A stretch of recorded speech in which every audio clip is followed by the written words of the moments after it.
It was a cold, rainy afternoon in the city. People rushed past with umbrellas, cars splashed through puddles, and the sky was grey like it hadn't smiled all day. Alice held her coat tighter around her. She had just finished a long meeting and was walking toward her car, heels clicking on the wet sidewalk. Her driver was stuck in traffic, so she decided to walk a few blocks alone. As she passed a small alley near a bakery, something caught her eye. A man was kneeling beside a trash bin. He had messy hair, an old coat that looked too thin for the weather, and his shoes were full of holes. He pulled out a half-eaten sandwich and looked at it like he hadn't eaten in days. Alice stopped. She opened her handbag, took out some cash, and walked toward him carefully. "Here," she said gently, holding the money out. "Take this. Get something warm to eat." The man looked up, surprised. His eyes were kind, even though his face was tired. "I'm not asking for charity, miss," he said softly. Alice smiled. "It's not charity, it's help, that's all." He stood slowly, brushing the rain from his sleeves. "Why are you helping me?" "Because I see you're having a hard time," she said. "And I've been there too. Maybe not like this, but I understand." He looked at her, then at the money. His hand trembled a little, but he didn't take it. "I don't like taking money for nothing," he said.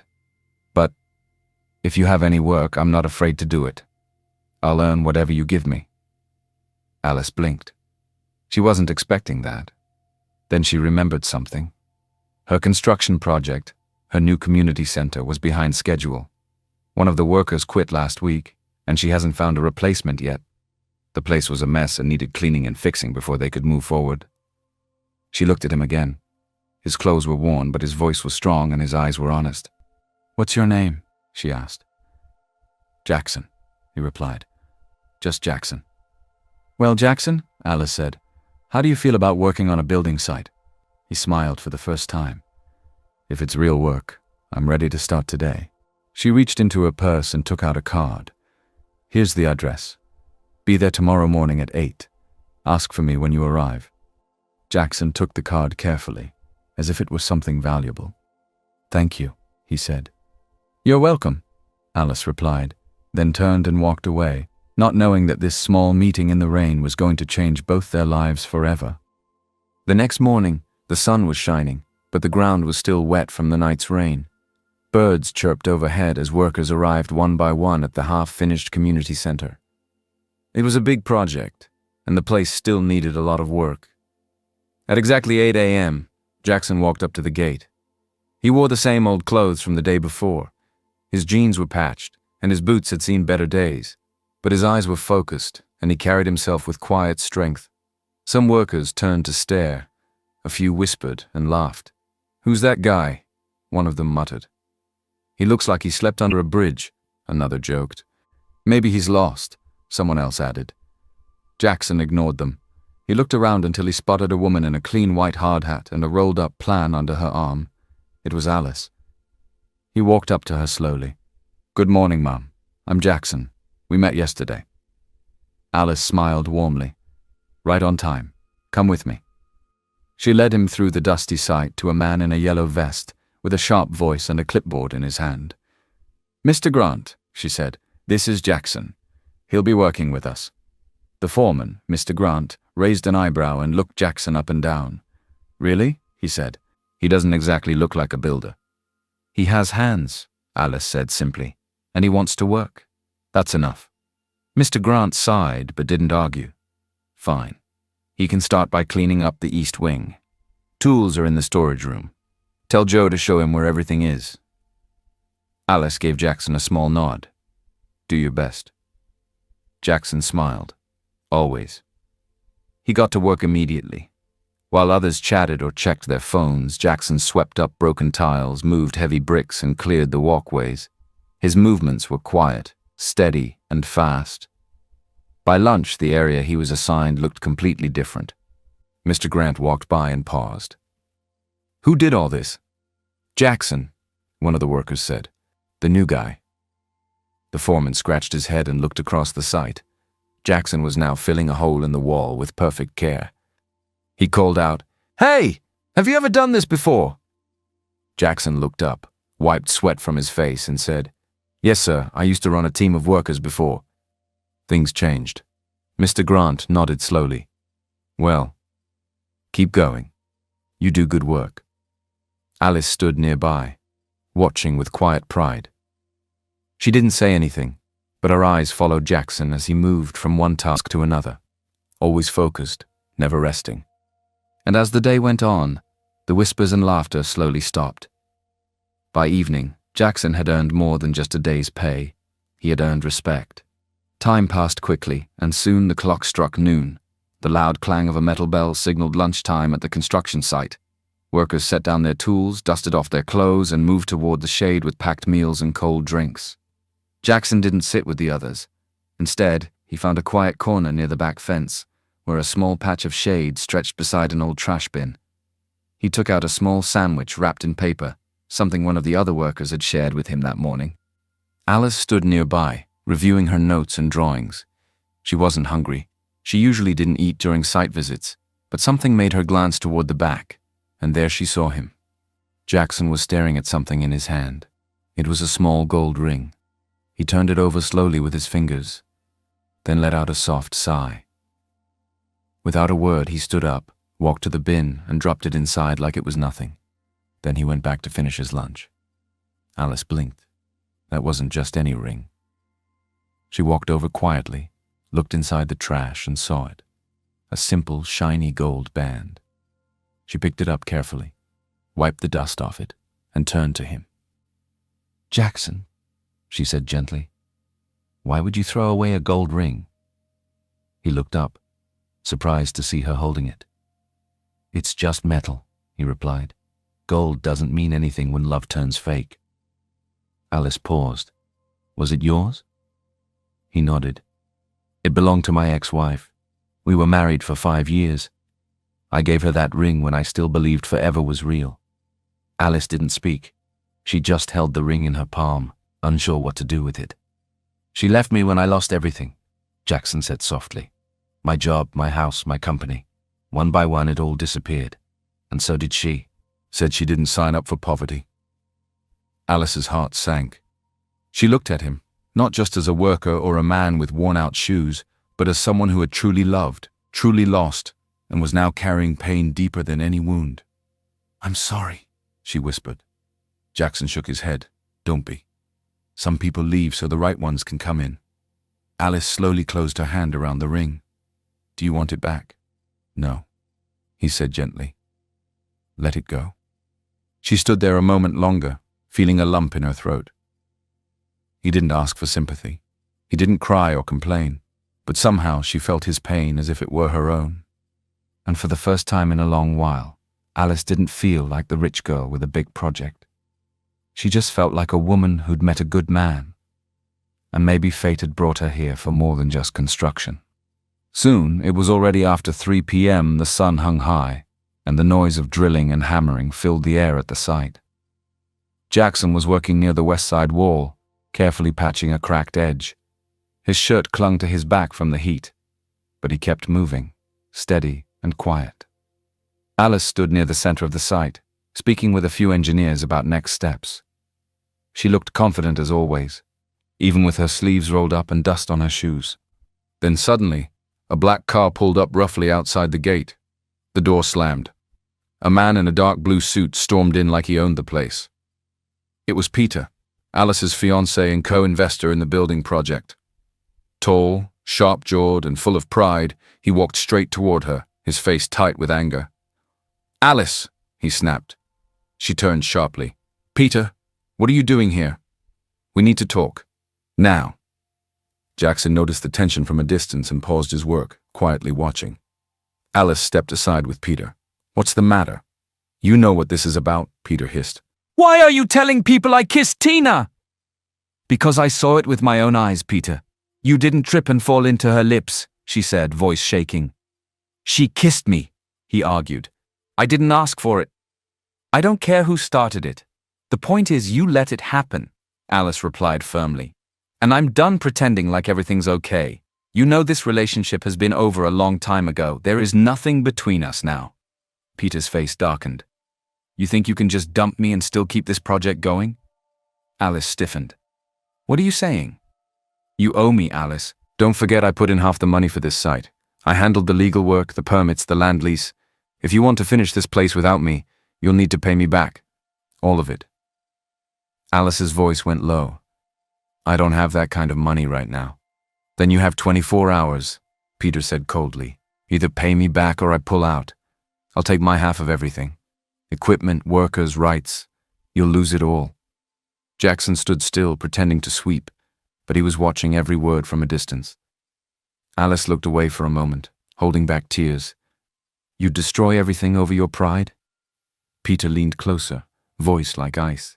For one mistake, you're throwing away years. I helped you build this dream, and this is how you repay me? You cheated on me, she whispered. That's how you ruined it. Peter laughed bitterly. Fine. Then let's end this, business included. He turned sharply and stormed back toward his car, shouting into his phone. Alice stood there frozen. The noise of the workers faded around her. For a moment she forgot she was at a site surrounded by people. She felt like she was standing alone on a cliff edge with everything she had built now about to fall. Jackson gently set his broom aside. He didn't walk over, he didn't say anything. But he looked at her the same way she had looked at him the day before, with quiet understanding and silent respect.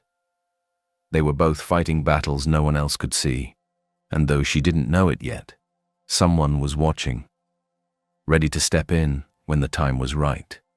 That evening, after the noisy site had quieted down and most of the workers had gone, Jackson stayed behind to finish sweeping a dusty corner near the fence. The sky was starting to turn orange, and a soft breeze cooled the heat of the day. Alice had also stayed late, reviewing papers on a bench just outside the small site office. Jackson, she called, you've done enough for today. You can go home. He smiled gently and nodded. Just wanted to finish this last part. Before he could leave, a sharp voice echoed from across the street. Well, well, if it isn't the great Jackson. Jackson froze, that voice. He turned, and there she was, Fiona. She stood in a tight red dress, holding a large brown envelope. Her hair was perfectly styled, her nails freshly done. She didn't belong in this dusty neighborhood, and she knew it. What are you doing here? Jackson asked quietly. Fiona walked closer, smirking. I have been trying to reach you. I'm so glad I finally found you. I came to finally close the chapter of my sad, wasted years with you. She shoved the envelope into his hands. Those are the divorce papers with my conditions. I want the house. That's what I truly deserve after all the suffering. Jackson didn't even look at the papers. Not everything was bad, Fiona. Fiona scoffed. It was good when you were somebody, when you had a company, a future. But now look at you, just another dirty worker on a half-finished building site. He took a deep breath. Everyone has their ups and downs. She folded her arms. I am so glad we never had any children, thank God. I wouldn't want my child to grow up with a poor man who has no hope. Those words stung more than any slap. Alice, who had heard everything, slowly stood up and walked over. Excuse me, she said, her voice firm. That man you're insulting? He's the reason this building site is still on schedule. He works harder than anyone here. Fiona raised an eyebrow. And who are you?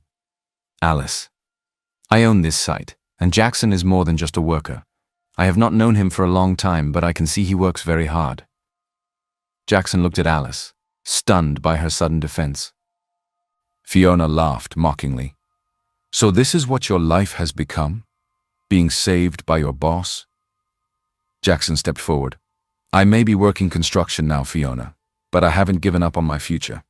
I invested in a company, a new tech startup. It's small now, but I believe it'll grow.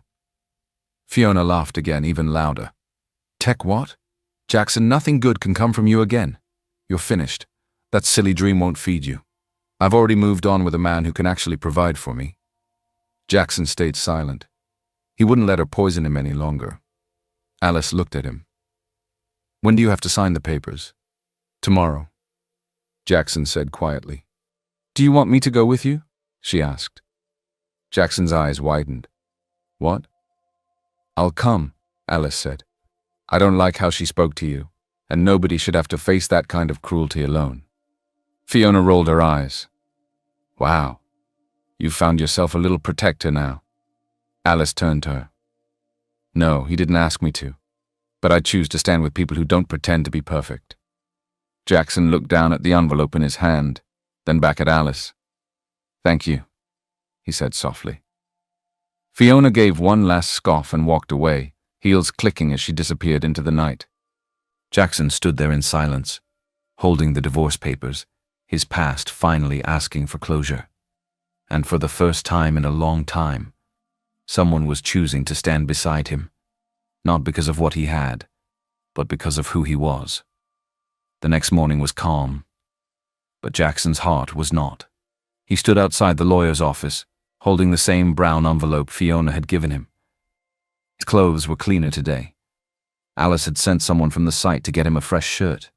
Still, his hands felt cold. Alice arrived right on time.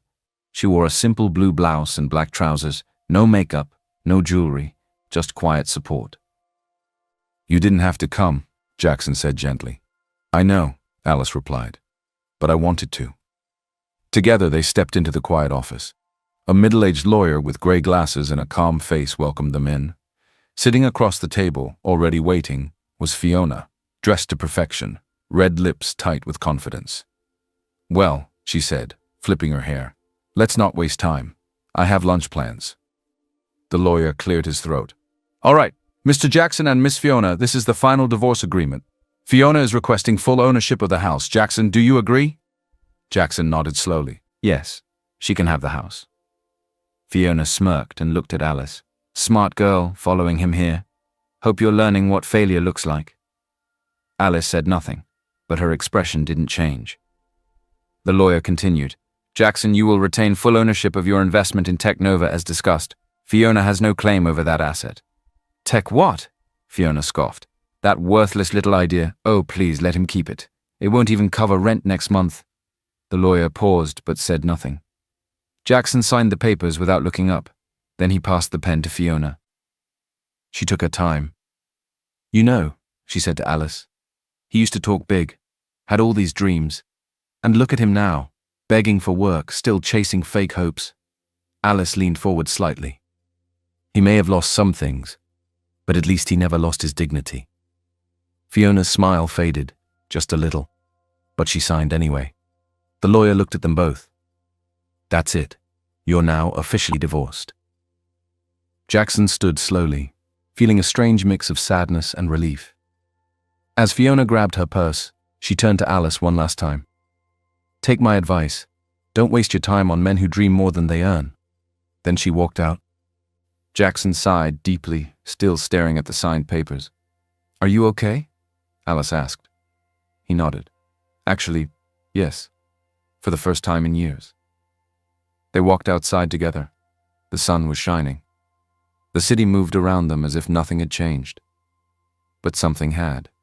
Jackson no longer felt trapped in the past. And he wasn't afraid of what came next. He looked at Alice and said, Thank you. For being there. She smiled. You would have done the same for me. Neither of them said it, but something had shifted between them. It wasn't just kindness anymore. It was trust. And somewhere deep inside, a secret waited to be revealed. Jackson took a long, slow breath, as if releasing years of weight from his chest. Alice walked beside him in silence, giving him space, yet never letting him feel alone. Where are you headed now? She asked gently as they reached the sidewalk. I'll just take a bus, Jackson replied. Back to the site. Alice stopped. You don't have to go back to work today. That was a lot to deal with. Let me drive you home. Jackson shook his head. No, thank you. I want to keep working. I don't want to sit and be alone, thinking about things I can't change. Alice studied his face for a moment, then nodded. All right. But just know you don't have to act strong for me. He gave a small smile. I'm not pretending. In fact, I think this was for the best. She raised her brows slightly. Jackson looked up at the sky and then back at her. Fiona never really believed in me, not even when things were good. She liked what I had, not who I was. Alice didn't interrupt. He continued, voice softer now. I didn't lose everything by accident. I started noticing changes, small lies, late nights, strange phone calls. I suspected she was cheating on me, but I wasn't sure. He paused. So, I decided to find out. I stopped showing her money. I told her the business was failing. I wanted to see what she'd do, and she showed me. Alice's expression shifted to sadness. She left. Worse, Jackson said. She humiliated me, treated me like I was a disease. A few days back, when she found out I had invested in Technova, she laughed in my face, said it was a waste of time. He stopped walking, turned to Alice and added, but I believe in it. I studied the company, its growth, its potential. I sold the little I had left and invested everything. Right now I don't have much, but I know it's going to pay off. Alice looked at him quietly, then asked, why didn't you tell anyone? Because I wanted to see how the world treats someone who has nothing. How people look at you when you don't wear nice clothes or carry a title. He looked down. I needed to know who was real. Alice's voice was gentle. And what did you find? He looked at her, a hint of surprise in his eyes. I found you. They stood there in silence for a beat. Then Alice smiled. I don't know where Technova will go, but I believe in you. And if you saw something in that company, I'm sure it'll grow. You don't talk like someone chasing luck. You talk like someone who's building something. Jackson's smile widened. It wasn't the tired, polite smile from before. It was warm and full of something deeper. Hope. I didn't think people like you still existed, he said. The kind who see with the heart, not just the eyes. I could say the same, Alice replied softly. The sound of city traffic faded around them. In that moment, nothing else mattered. Not Fiona, not the divorce, not the past. Just two people, one with a dream and one who chose to believe in it.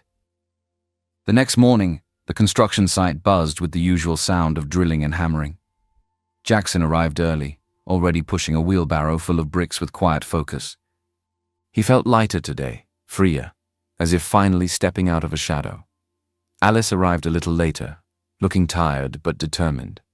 She had barely slept. Between the divorce papers and thoughts of Jackson's story, her mind had been racing all night. Still, she pushed through.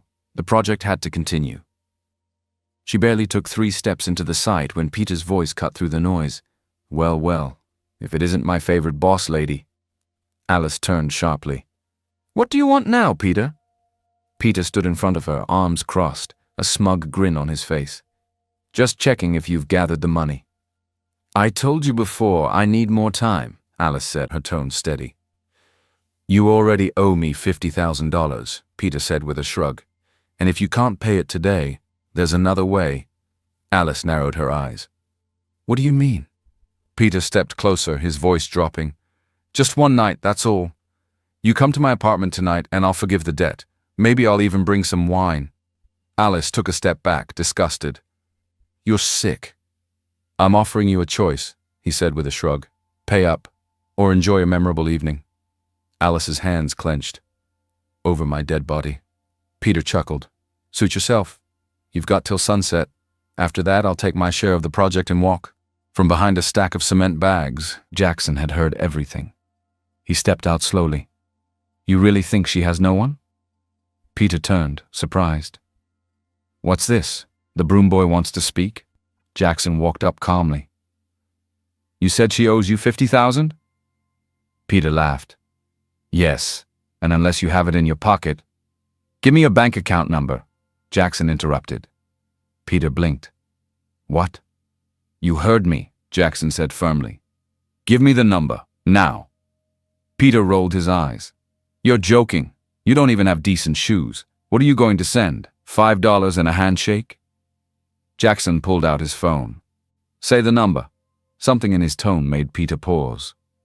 Fine, Peter said slowly. 9483550442. Jackson typed it in carefully. Then he pressed something and held out his phone for Alice to see. Transfer successful. $50,000. Peter's mouth opened. Wait. Where did you... I told you before, Jackson said calmly. Just because someone looks poor doesn't mean they are. Some people just dress simply. Peter grabbed his phone and checked his alerts. When he saw the transfer, his face turned red. This is insane, he muttered.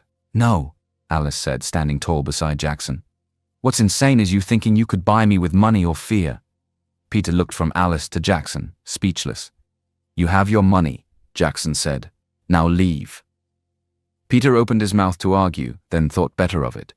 Without another word, he turned and stormed out, humiliated. The workers watched in silence as he disappeared down the road. Alice shook her head in amazement, then she let out a breath she didn't know she was holding. You just saved me. Jackson looked at her, eyes warm. No. I just reminded him that good people still have backup. The sight had calmed after Peter's dramatic exit. Workers whispered quietly, stealing glances at Jackson with new eyes, no longer just the man with torn boots, but someone who had just paid off a $50,000 debt without blinking. Alice didn't say much, not yet. She simply asked Jackson to follow her for a walk, away from the noise, away from the stairs. They found a quiet street 2 blocks from the site. Birds chirped in trees, and the soft afternoon sun warmed the pavement. Alice finally turned to face him. I need to ask you something, she said gently. Jackson nodded. Go ahead. That money, the transfer, how did you get it? Her voice wasn't accusing, just curious, shocked even. Jackson took a deep breath, then smiled. Technova, the company I told you about. I remember, Alice said. Well, last night I got the news, he continued. They went public. The stock exploded. My shares, they're now worth millions. Alice's eyes widened. Millions? He nodded. I still can't believe it. I had invested everything I had left. Old savings, a few of my assets, and even sold my last car. Everyone said I was stupid. Fiona laughed at me. He looked down for a moment. But you didn't, he added softly. You didn't laugh. You didn't question me. You just believed. Alice felt her chest tighten.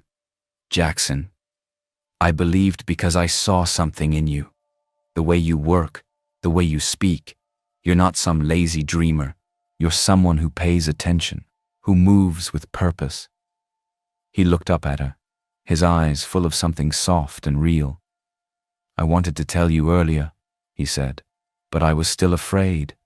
I've been treated like trash by so many people just because I didn't dress rich or talk loud. I needed to know who would stay when I had nothing. Alice blinked back the sting in her eyes. And what did you learn? He smiled gently. That real people still exist. That not everyone in this world is selfish and materialistic. There was silence for a moment. Just the sound of the wind rustling through leaves. You're not who I expected to meet when I walked out that day looking like dirt, he said. But you showed me kindness when I looked like a nobody. You treated me like a human being. Alice reached out and gently took his hand. Because you are one, a very good one. Jackson looked at her hand holding his. I meant it when I said I didn't want to be alone, but now, I also don't want to keep walking alone. Alice smiled. Then don't. They stood there in the quiet street, under the soft sun, as two people who had been hurt, doubted and left behind, yet somehow found each other. Later that evening, the streetlights began to glow as the sun dipped low behind the buildings. Outside a quiet restaurant on the corner, Alice stood waiting. She had changed out of her work clothes, now wearing a simple cream dress and sandals. Nothing flashy, just peaceful, real. Jackson arrived moments later. He looked different too. Not just because his clothes were cleaner or his beard was trimmed, but because he stood taller, lighter, happier. I hope I'm not late, he said with a smile. Alice smiled back. You're right on time. They stood in a moment of silence, both a little nervous, both a little excited. Then Jackson spoke. I've been thinking all day, he said, about everything, about you. Alice looked up at him, listening. I didn't pay Peter because I felt like a hero, he said. And I'm not standing here because I owe you anything. She nodded slowly, waiting. I want to be honest. I want to take you out. Not because I'm very rich now. Not because I want to impress you, but because I truly like you. The way you listen, the way you see people. I love you, Alice. Her eyes softened.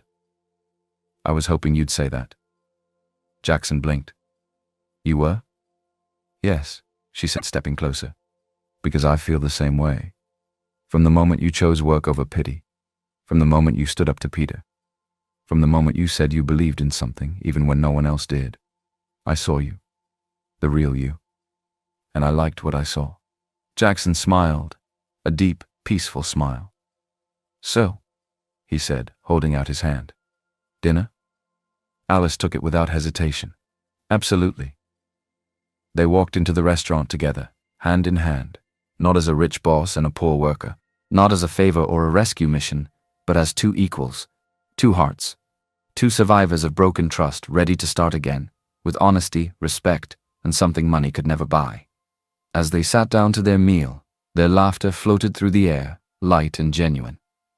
Outside, the night grew darker, but inside them both, a new light had just begun to shine.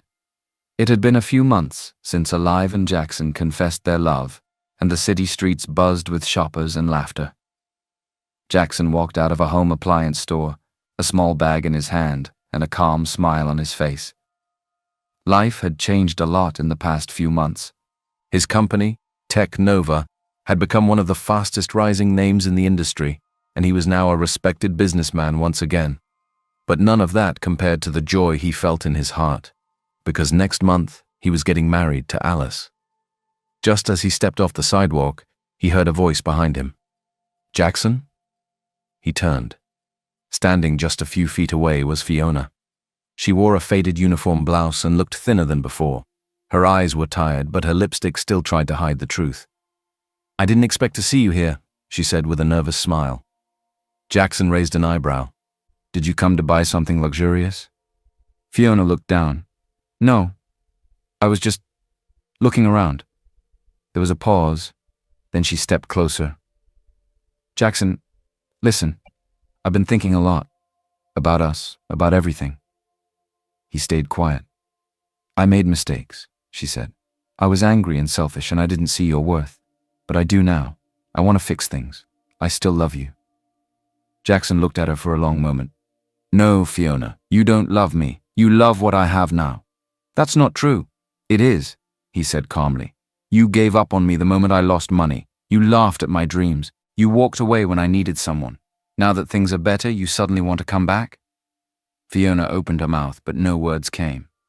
Just then, the sliding doors behind Jackson opened. Alice stepped out, carrying a gift bag and smiling brightly. There you are, she said, wrapping her arm around his. Ready to go? Fiona's face dropped. Jackson looked at her, then gently pulled Alice closer. Fiona, he said, meet my fiancé. We're getting married next month. Alice smiled warmly, but her eyes were clear. She knew exactly who Fiona was. Fiona stood frozen, unable to speak. Before she could recover, a loud voice came from across the street. Fiona! A woman shouted from the store entrance. You left your post again! Break time's over! Fiona turned quickly, flustered. I'm coming.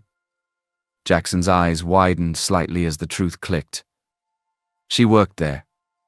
She wasn't shopping. She was working as a floor assistant.